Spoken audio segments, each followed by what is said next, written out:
We all want our learners to enjoy our subject, and most importantly, we want to be able to keep our learners' attention for the entire time that we teach them.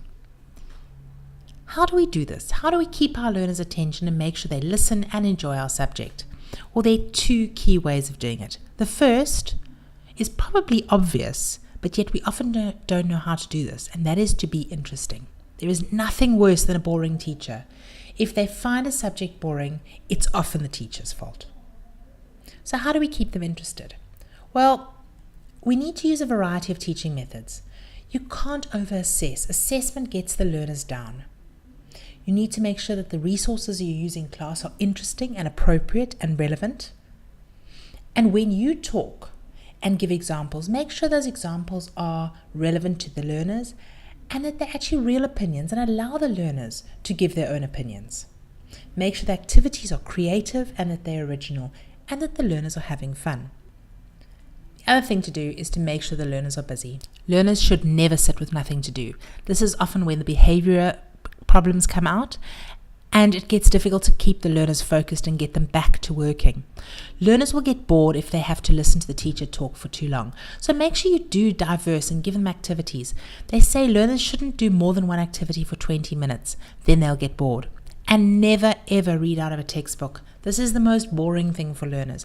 Make sure you use your resources and your textbooks effectively. Don't just stand there and let the learners underline work. That's boring. They're not learning anything. I often say to teachers, turn around and put yourself in the learner's situation. If you were sitting in the desk in front of you, would you want to listen to you talk? Are you motivating? Are you inspiring them? Are you teaching them things? Are you keeping them enthusiastic? Really important for us to look at their side as well. Learners that finish their work first are often disruption to others. And it's very important to deal with them appropriately and provide them with something to do. Now, what do we do with the learners that have finished their work?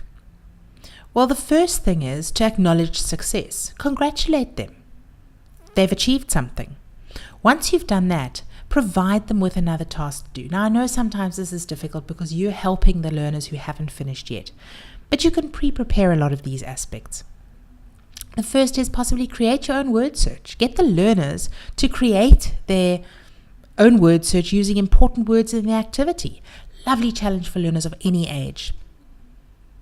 Have a box of activities related to the topic, but which are fun but still educational. For example, word games, comprehensions, articles, etc. And get them to use those appropriately. Ask the learners that are finished to assist someone else in the class that might be struggling.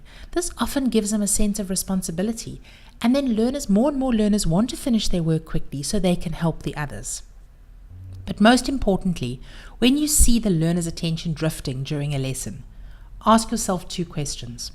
1, am I being interesting as the teacher? And 2, are the learners busy enough? And that should answer your question as to how do we solve keeping the learner's attention.